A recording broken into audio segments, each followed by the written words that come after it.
Quem tem o poder agora de abrir a porta ou de fechar é só Jesus. Nós vamos ver aí nessa lição as seguintes partes. Parte 1, o Cristo encarnado. Na parte 2, estaremos vendo aí o Cristo humilhado e ferido de Deus. E na parte 3, o Cristo glorificado. Vamos começar aí com a nossa introdução, que diz o seguinte: foi o Cristo glorificado que se apresentou a João na ilha de Patmos.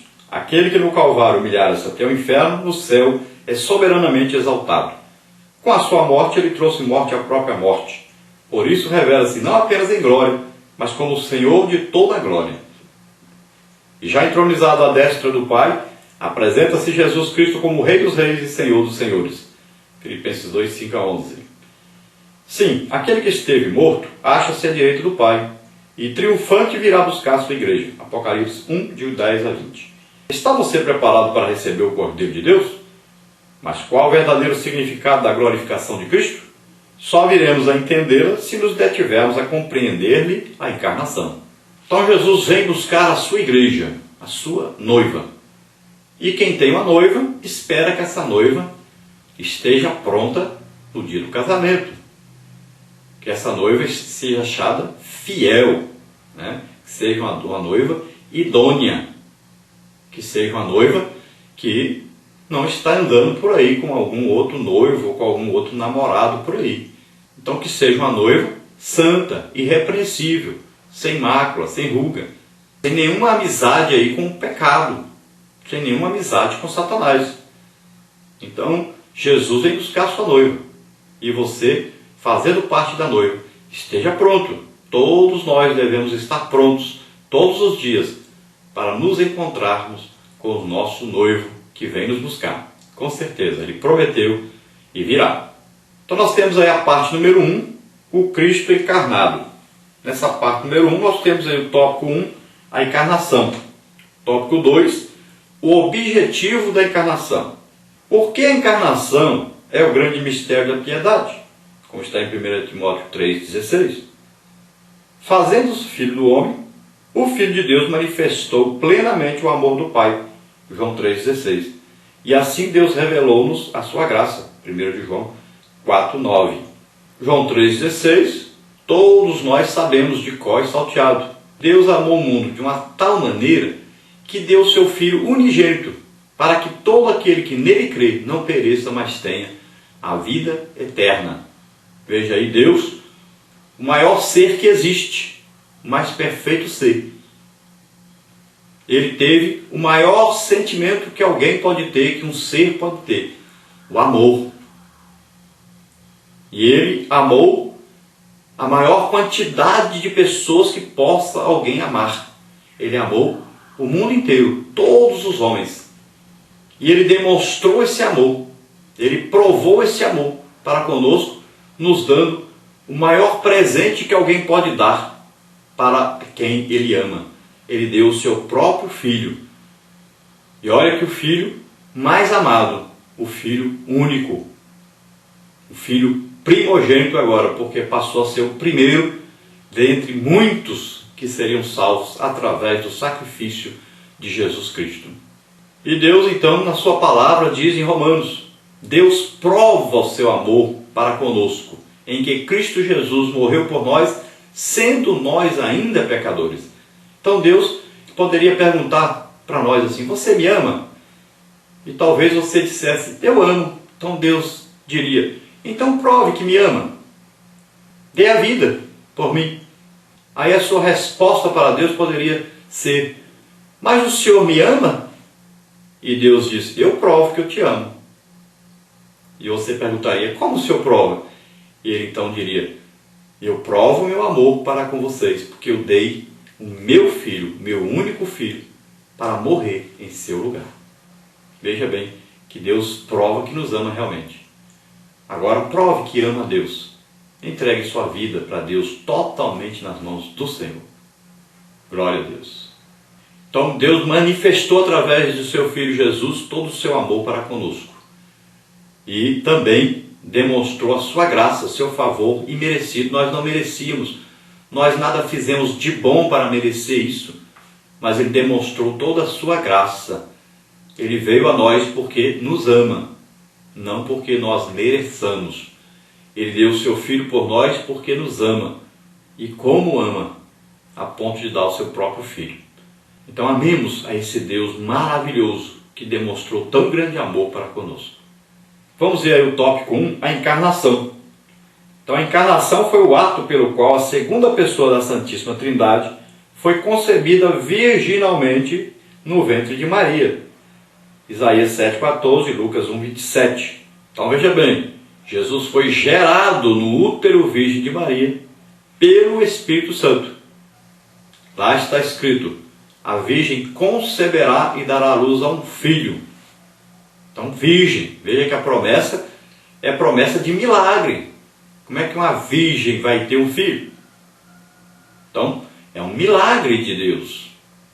Não é possível ao ser humano uma virgem dar à luz a um filho, gerar um filho, né? E aqui não foi uma coisa feita humanamente. Hoje você pode aí introduzir o sêmen, né, lá do homem, né, o espermatozoide do homem, numa mulher para que ela fique grávida. Mas aí é uma ação do homem. Aqui não, é uma ação sobrenatural. Então ela concebeu do Espírito Santo. É um ato soberano de Deus. É um ato de milagre de Deus. A Virgem concebeu, deu à luz a um filho, né? Jesus Cristo. Então, nesse ato sobrenatural levado a efeito por obra e graça do Espírito Santo, o Filho de Deus fez-se filho do homem e veio habitar entre nós. João 1,14. Eis porque afirmamos ser Jesus Cristo verdadeiro homem e verdadeiro Deus. Então veja bem, se Jesus tivesse nascido descendente de José, que é o esposo de Maria, então ele nasceria com a semente do pecado vinda de Adão. Então ele estaria sujeito a pecar também. E se Jesus tivesse nascido filho de Maria e José, ele seria um homem, só homem. Mas ele foi concebido pelo Espírito Santo. Então ele nasceu no corpo de homem. Então ao mesmo tempo era homem, ao mesmo tempo Deus. E Paulo, tendo aí a revelação disso, ele diz, olha, ele se esvaziou, ele deixou toda a sua glória para ser em tudo semelhante aos homens. Então ele não usou aqui na terra da prerrogativa de ser Deus. Ele poderia aí destruir os exércitos inimigos, poderia governar toda a terra pela força, bastava um assopro dele e os homens todos caíram pelo chão como mortos. Então é simples fazer isso. Mas não, ele veio como homem, viveu na terra como homem. Poderia, ao mesmo tempo, fazer qualquer coisa como Deus. Mas ele deixou ali a sua glória para poder se tornar em tudo semelhante ao homem. Então, ao mesmo tempo era Deus, ao mesmo tempo homem. E isso prova quanto sacrifício ele fez por nós também. Imagine o desejo que vinha de repente ser Deus diante daqueles homens cruéis. Imagine na hora dos maus tratos, dos chutes, dos pontapés, das cusparadas na sua cara, da coroa de espinho na cabeça, na hora de ser pregado na cruz. Imagine o desejo de repente agir como Deus e destruir todos os inimigos.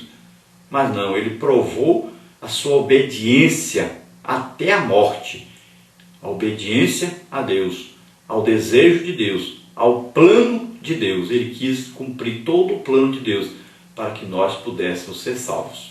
Na encarnação, o Senhor Jesus Cristo esvaziou-se não de sua divindade, mas da glória que usufruía ao lado do Pai, desde a eternidade mais remota. Filipenses 2, 5 a 11. Jesus, homem, não deixou de ser Deus. Jesus, Deus, não deixou de ser homem. Nele as naturezas divina e humana são plenas e harmônicas. Era Jesus, então, um homem igual a nós? Ele era melhor do que nós, pois foi achado sumamente perfeito. Quem não aceita a encarnação de nosso Senhor Jesus Cristo, não tem o Espírito de Deus. 1 João 4, 2. Então ele não era como nós, porque não foi concebido por um homem, mas pelo Espírito Santo. Não nasceu com a semente do pecado. Nada nele existia de um homem pecador. Ele foi tentado como nós em tudo, em tudo que nós somos tentados. Mas ele nunca pecou. Então, ele tinha a semelhança do homem, mas não a condição pecadora do homem. Agora, quem não aceita essa encarnação, porque existem muitas religiões que acreditam que Jesus era um homem normal, nasceu normalmente como homem, filho de José e Maria, mas no dia do batismo nas águas, recebeu o Espírito de Cristo, se tornou então Cristo, até o dia da crucificação, quando esse Cristo saiu dele e ele voltou a ser homem normal. Então, isso é uma negação de Jesus homem e Deus ao mesmo tempo. Isso é uma coisa dos gnósticos. E existem aqueles também que dizem que Jesus era Deus, mas no dia da crucificação foi colocada outra pessoa no lugar dele. Então tudo isso são crenças contrárias à palavra de Deus e que são crenças estimuladas e ensinadas por Satanás. Então temos que tomar todo cuidado com isso. Devemos acreditar realmente.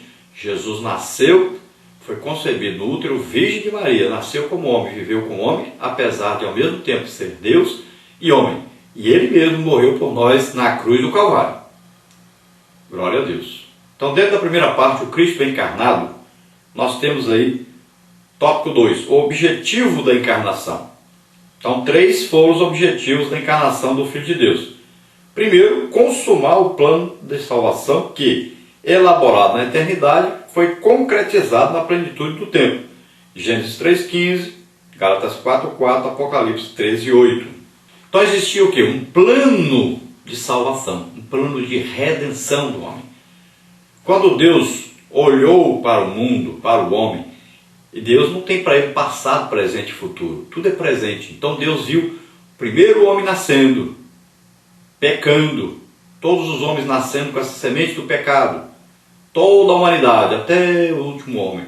E ele viu, todos pecaram, destituídos estão da glória de Deus, não podem ter comunhão com Deus, nunca vão ter a glorificação dos seus corpos, nunca estarão na presença de Deus. Estão todos condenados a viver eternamente sem Deus, sem Pai, sem salvação. Todos estão na condenação, na mesma condenação de Satanás. Vão todos ser lançados no lago de fogo e enxofre. Então Deus armou um plano, Deus arquitetou um plano de salvação para esse homem, um plano de redenção desse homem, de restauração desse homem.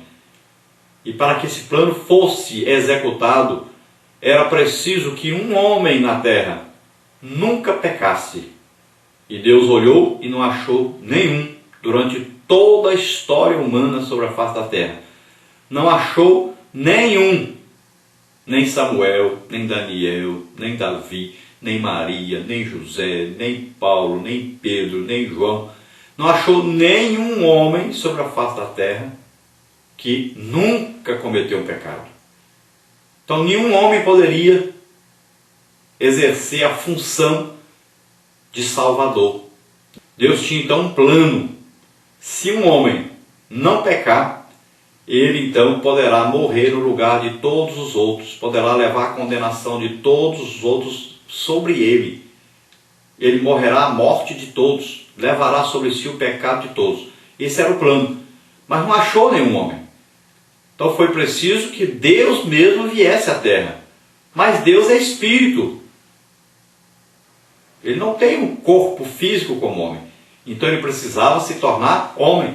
Então ele envia o seu filho, seu único filho, Jesus Cristo, que é Deus mesmo, e se torna homem na terra. Esse é o plano de Deus. E Jesus vive na terra como homem, tem um corpo de homem, sofre como homem, tem sede e fome como homem, é tentado como homem, mas nunca comete nenhum pecado. Esse então está pronto para executar o plano de Deus aqui na terra. O plano de redenção, o plano de salvação do homem. Então ele vem, toma os nossos pecados sobre ele, morre a nossa morte. E ele vence essa morte, ele é declarado justo, nunca pecou. E ele então ressuscita. Depois ele ascende aos céus, sendo visto aí por mais de 500 irmãos. E ele está sentado à direita do Pai, onde intercede por nós.